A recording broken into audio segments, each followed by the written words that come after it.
left alone with this host. And after we receive a message from the host while he's right in front of us, we realize this guy is not the host. Oh! He's not even the host.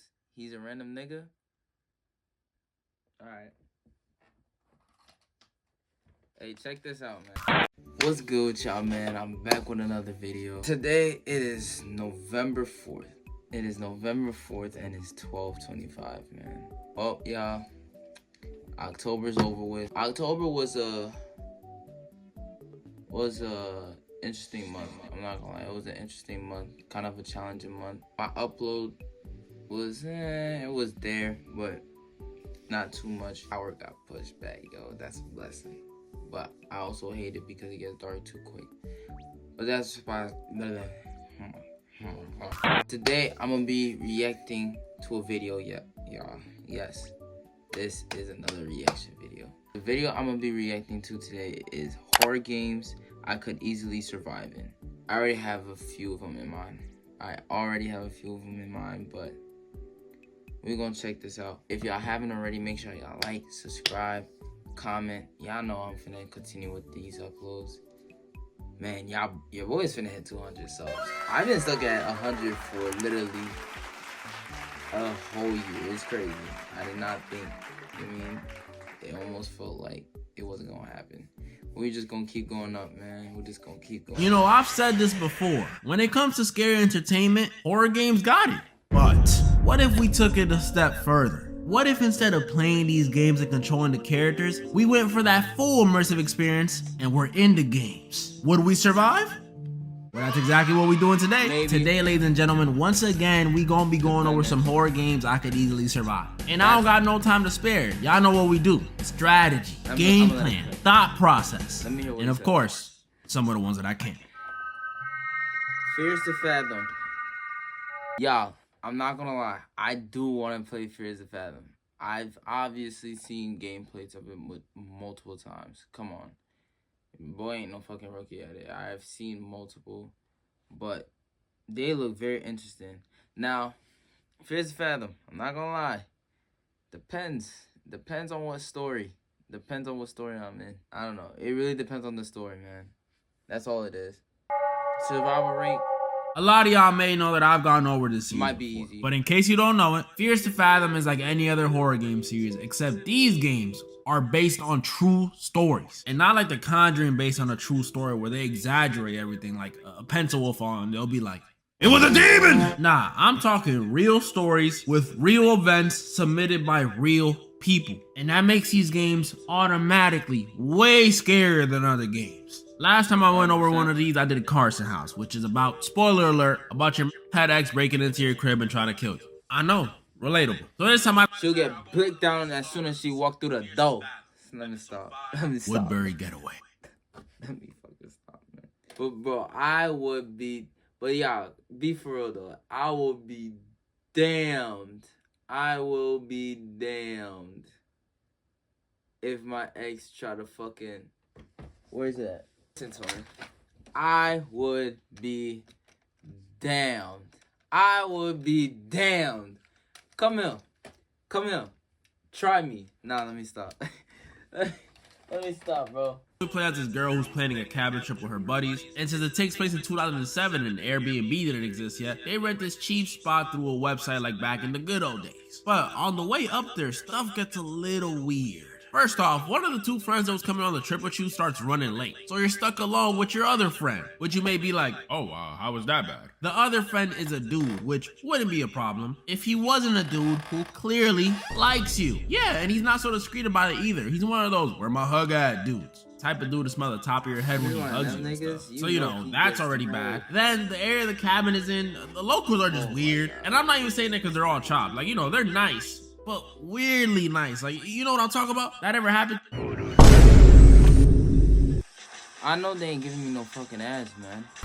Or city, and everyone there just seems off. That junk is scary. I remember one time I was in Pennsylvania visiting a friend and we stopped at the mall and it was the weirdest thing. I'm in the mall, right? And these dudes walking past me are like smiling at me and greeting me and stuff. Like, ugh. I thought I was in the mall, not Chick-fil-A, bro. Keep it pushing. And just when you thought it couldn't get any weirder for our main character, when they arrive at the cabin, they find the owner of the crib just chilling there. Yeah, like imagine your Airbnb host is just kicked up at the spot you rented talking about some, oh, my bad, I was just fixing the sink. Like, yeah, then I'm not chilling there. What the fuck? Why are you?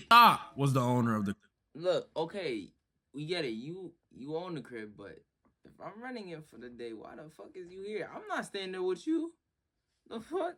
Because after our friend leaves to go get our other friend who was running late, we're left alone with this host. And after we receive a message from the host while he's right in front of us, we realize this guy is not the host. Oh! Yup, Woodbury Getaway is about a stranger infiltrating your cabin without you even realizing it. Which is kind of like the last one we did, but he was already in there, so it's different. But yeah, that's what we're dealing with. He's not even the host. He's a random nigga.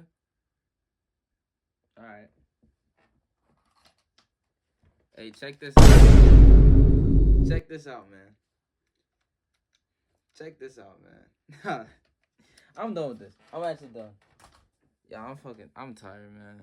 I'm tired. And I'm gonna be honest. This is just too easy. You telling me my opposition in this one is an old man who, let's be honest, is homeless. He's illegally staying in someone else's crib. He's homeless. And what? Has a hammer for a weapon? Oh, please. At least the one from the last game was a meth head, so she had like, you know, some extra durability. But this dude is a regular. Matter of fact, I'm gonna save myself the time and the energy and do what the girl should have done when she found out this guy was a phony. If I was in this, the second I get a text message from the actual host while this phony host is right in front of me, I'ma simply be like, excuse me, let me go to the bathroom real quick. And I'm texting my weirdo friend to come back immediately. He gonna come rushing back because, you know, he like me or whatever. And at the same time, I'll tell the actual host to call the cops just like in the game. And after that, it'll be happily ever after. I'll be Gucci Kabuchi. Energy saved, time saved, and I didn't even break a nail.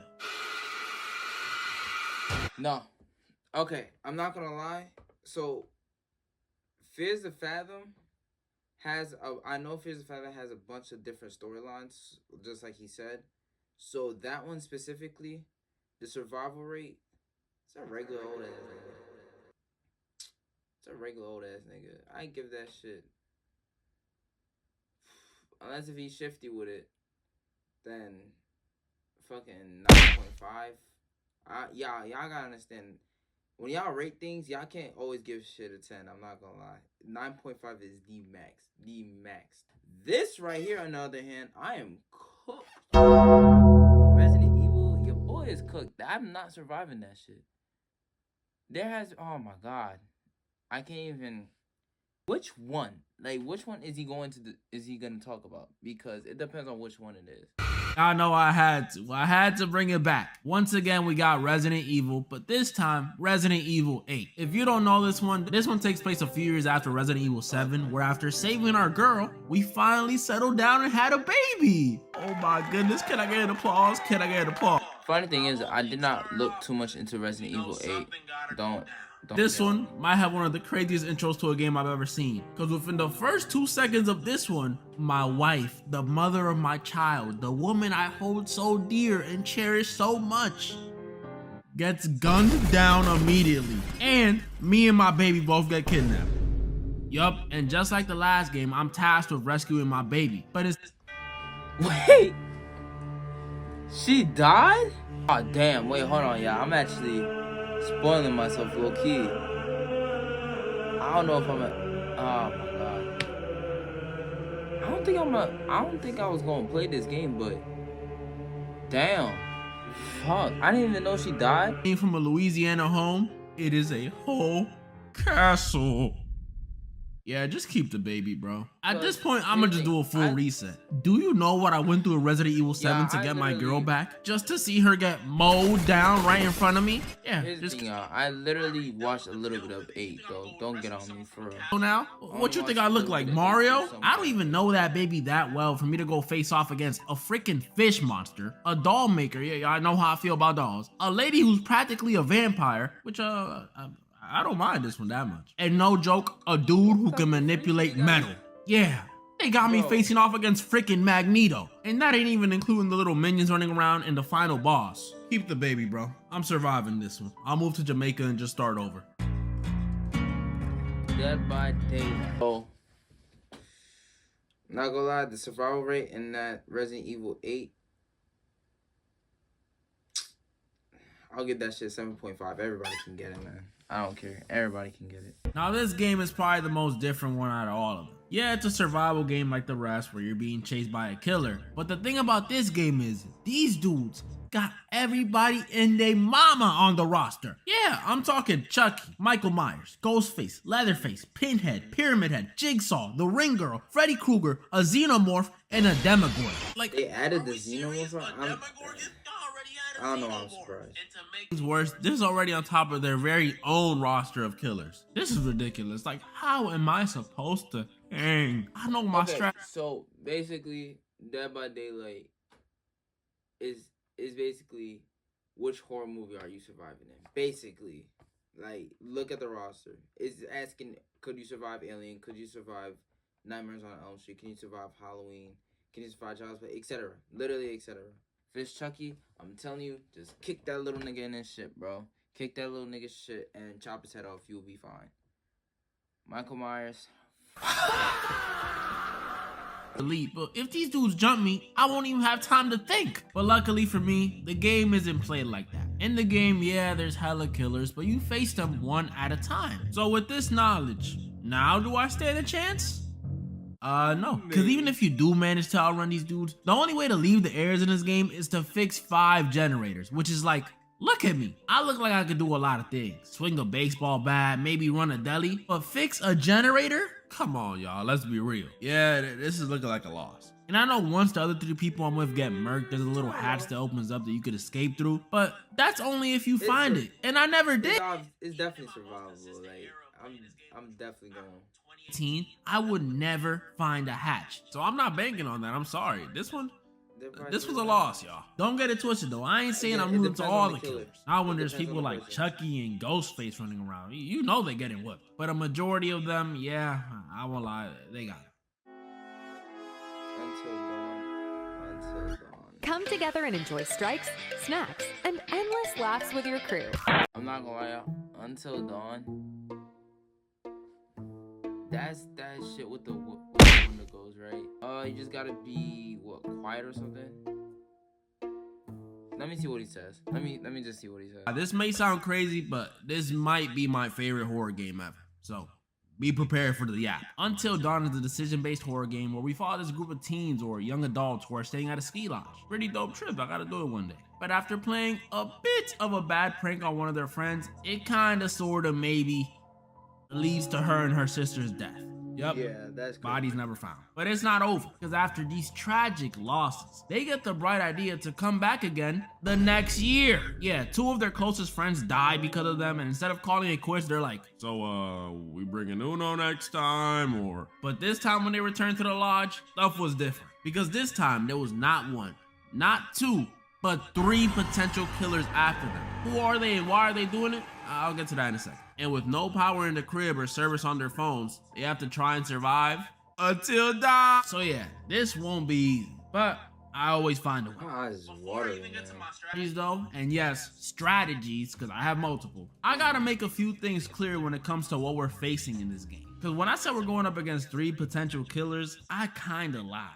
Because in the game, 2 of the killers ain't even like really killers. They're more like misunderstood. One is Josh, who's the brother of the sister that died because of the prank. And to me, if he actually did want to murk the whole cast, except Sam and Chris, I'd understand. You think you're just gonna indirectly kill my sisters and it's gonna be peaches and roses? Nah. Still, I wouldn't want him to, but I'd understand. Instead though, he takes on this fugazi Jigsaw personality to prank them back. And the other is the flamethrower guy, who is not very well kept, but he's not a bad guy. As a matter of fact, he's actually trying to take out the real problem in this game. This nigga right here is washed. A skinny, ugly, bald monstrosity. Hella strong, hella durable, hella fast, can imitate people's voices, and its only weakness is fire. This thing is a problem. And while you may be thinking, well, on the bright side, you only gotta worry about the 1 Wendigo, right? There are 4 15 of these things. Not just all roaming around. I don't want to make it seem that crazy. But if I made the wrong choices and ran into the wrong building, I could run into them. So yeah, this just went from difficult to extremely difficult. Yeah, I'm but not lying. That I think I'll be game is good. crazy. I mean, not to brag, One but of those is I'm a crazy. brag. I got the good ending on my first run of the game. Yeah. I did abandon Emily in those mines though. Point is though, I got this. Alright, so we already know that in the game, I'm gonna have to deal with at least one of these lanky dudes. But TBH, I'm not even thinking about that. Cause part of my first strategy. Wait, I just realized what this nigga just said. This nigga said TBH? Nigga, TBH? You can't say to be honest, bro. I can't. Guy she wanted, Mike, was down to get down, if you get what I'm saying. But when she got in the room and found out it was a setup, she ran out the lodge, leading to her sister running after her and both of them, dying. And this junk pisses me off to this day, cause bro, talk about over dramatic. I understand they pranked you were humiliated, you were embarrassed, but running out into the snowy woods with no coat during a blizzard? What you think? You Bro, I'm not gonna lie. I remember I used to say this when I saw that. Bro, what was the plan? Like, what was the plan here? Like, you get caught up in a prank, cool. It was yeah, cool. But what is running outside in the snow with no coat on gonna do? Like, what was that gonna do? Oh, here he goes blaming the victim. Is Hannah really that innocent though? Really? I'm not saying what happened to her was deserved. I'm not saying that. But that guy she liked wasn't like some rando or something. It was one of her best friend's boyfriend. And I can only speak for guys. I don't know if ladies got something like this. Y'all can let me know if y'all do. But guys have a rule for these situations. And it goes something like this. You don't do that. So honestly, a prank is calm compared to what I've seen other people get for doing the same thing. But I will say, where they dragged it was the whole recording thing. I was like, mother, is that a selfie stick? The point is, all this happens because these dudes wanted to prank her and record her. Whether Hannah was being over dramatic or was innocent or whatever, doesn't matter in this situation. Because if I was in the game, this wouldn't happen at all. And that's my first strategy. If I was in the game, I would have caught off the prank. Put the selfie stick down, man. All of this could have been prevented if they just had a simple conversation. And the funny part is, the girl who orchestrated this prank wasn't even the girl that was dating Mike. It wasn't Emily, it was Jessica, the girl who ends up taking Mike from Emily later. So what was the point in all this? That's like me snitching on you because you attempted to go rob a bank. Straight stupidity. Yeah, strategy one, I'm calling off the prank. Even if I didn't know this other stuff, bullying is just not in my nature. Unless I'm on the game, I'm a pretty nice guy. But let's say all this stuff still does happen, and I come back to the cabin the next year with the whole crew. How am I gonna deal with Josh playing Fugazi Jigsaw and a Wendigo? Well, that's also pretty simple. Here comes my second strategy. We know that Josh only got a chance to play Psycho Killer so well because he was left alone with only 2 people. But if I'm there, not a single person is leaving that crib on my watch. It's true. I don't care how bad Jesse and Mike want to get one in or how bad Emily wants to get her bag. No one is leaving the lodge until we get them lights on. Once we do, they can go die in the mines or on the mountain if they want to. But until then, ain't no one leaving. And with everyone forced into the crib, Joshua over here won't risk doing any of that stupid jigsaw stuff. Oh, but what about the Wendigo? You don't even gotta worry about that, because this plan kills 2 birds with 1 stone. Because after we get the lights on, the Wendigo won't even come near the crib. Why? Well, because from what we know, they only hunt at night. Meaning, the light during the day probably affects their vision. Meaning, a huge source of light like this house would be a turn off for the Wendigo. Meaning, we good! Wendigo gonna have to hold another L. She ain't eating me. It's just that easy, y'all. It really is. A lot of y'all asked for this one. Mouth Watching is a horror game where we follow this crew aboard a spaceship who are stranded. Look, I'm not gonna lie. Oh, would I survive until dawn? I give it. I mean, he did bring him valid points. I'm not gonna lie. I give it 8 out of 10. 8 out of 10. After some idiot on board caused their ship to crash. And with no one coming to save them and barely any supplies, they try and hold out with nothing but a little bit of hope and hella mouthwash. Boom. We got the whole setup. Now, before I continue, let me just say, this game is one of the most disturbing pieces of media I've ever experienced. Like, I don't know why I only thought movies could get this disturbing, but this game got it. And just like Dead by Daylight, this game is different than the rest of them. And not because of some difficulty thing, although it is pretty difficult. The thing with mouthwashing is, throughout the whole game, we're always the bad guy. If we're not playing as Jimmy, who, if you don't know, I might as well be the devil. Like, he's a terrible guy. And an idiot. Actually, the same idiot who crashed the spaceship. We're playing as Curly, who obviously isn't as bad as Jimmy, but bro, this man is the GOAT of doing nothing. I just can't be either of the main characters in this game. I refuse to. So for this scenario, let's just say I'm a part of the crew instead. What am I gonna do to get out this situation? I mean, what can I do? The ship is destroyed. We don't got much besides mouthwash. And if we step outside, it's space. So we're dead. What I will do though, even if I am gonna go out, I'm not gonna let this bum, stupid Jimmy waste any more of our precious oxygen on his ship. Forget all these time skips. Day 0 after the crash, me and Swansea paying Jimmy over here a visit and packing him up. After that, me and the rest of the crew could just slowly go out, cause hey, at least Jimmy's gone. Mouthwashing though, yeah, this is a loss. See, I don't know. That kind of confused me. I'm not too sure.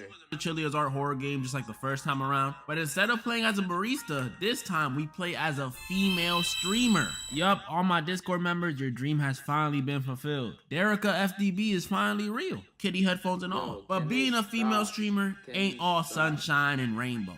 Cause yeah, I already know some of y'all gonna be like, what you mean? You could just boot up a hot tub stream and run up some donos. Nah, it ain't that sweet. I mean, I could do that. But my point is, there's things that come with it. Whether you're playing into the meta or just being regular, as a female streamer, you gotta be careful. Cause them same dudes donating, spamming W's, you know, tier 3 sub for 4 years, could be the same ones thinking you their girlfriend and following you home. And that's exactly what this one's about.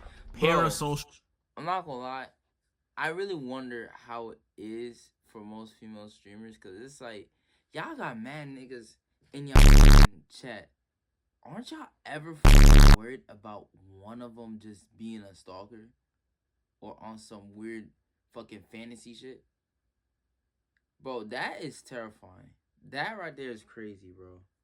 Meaning, we got another stalker on our hands, ladies and gentlemen. So that should be easy, right? Just pop my domain like I did last time and I win. Literally. Nah, because in this game, it's a bit more elaborate than that. You see, the stalker in this game has multiple chances to get me. But for some reason, he don't. He sees me at the store, he sees me in the elevator. The dude even gets into my apartment and he don't do nothing. What is wrong with you? What, you just stalking me for the love of the game, for sport? Try and kill me already. This dude even pulls up on me in the coffee shop and starts watching my VODs right next to me. Nah, I'm not gonna lie, if one of y'all pulled this on me, just expect to get popped or the authorities called on you immediately. I'm not playing. But the point is, this dude is just not doing anything. Alright, so boom.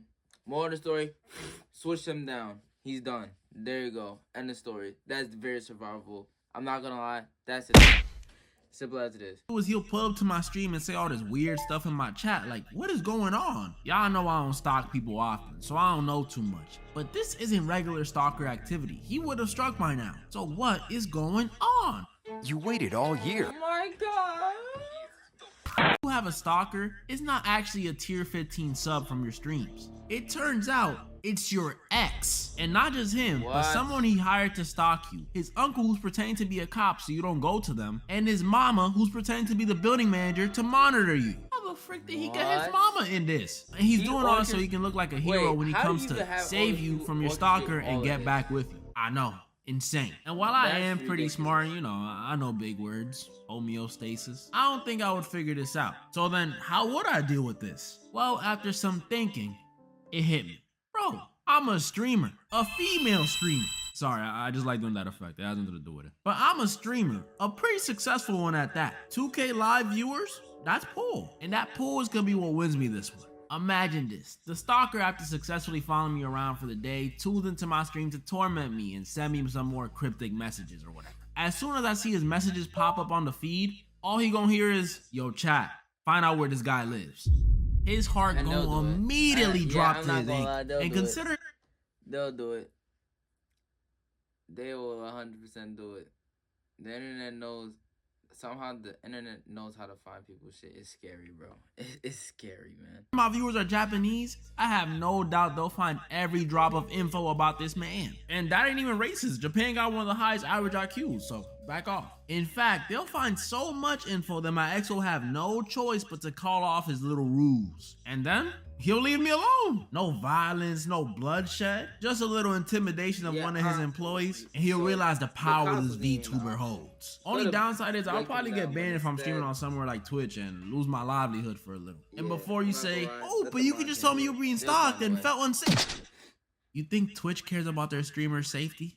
Nope, but parasocial, Maybe. I'm surviving. No. That was pretty much all the horror games I wanted to go over this time, and y'all know what to do. Comment down below the ones you guys think I was wrong or right about. And I can't believe I'm saying this, but y'all, we are 120,000 subs away from that mil. Like, it's actually crazy. I don't even know what to say. I ain't gonna celebrate too early because you never know, but thank you guys so much. We still got that charity thing going on at the end of the year, so keep sending in some charities y'all want to see me donate to. That's already 8.8K secured for charity. Y'all are amazing. And moral of the story? It was a demon! Well, I hope y'all enjoyed this video, man. I'm not gonna lie, the one game he did not go over, I would have thought he would have went over because I saw from the beginning was FNAF, if I'm gonna be honest. FNAF, depending on the night, it could be easy, it could be not. FNAF 1, I'm for sure surviving. FNAF 2, I'm getting the fuck out of there. FNAF 3, I'm sleeping, bro. And FNAF 4, I'm just never going to sleep. Problem solved. Boy, really about to hit 200. And again, it's crazy because it's like to most people, y'all probably wouldn't even care. But at the same time, it's like, that's crazy. Like, think about 200 people in one spot, and on top of that, it's like I've been stuck at the hundreds for like a whole year. Like, it was like I was never gonna get past that at all. But the fact that I'm right there, that's crazy, man. That's crazy, man. Make sure y'all like, subscribe, more videos on the way, and yeah, I'm out.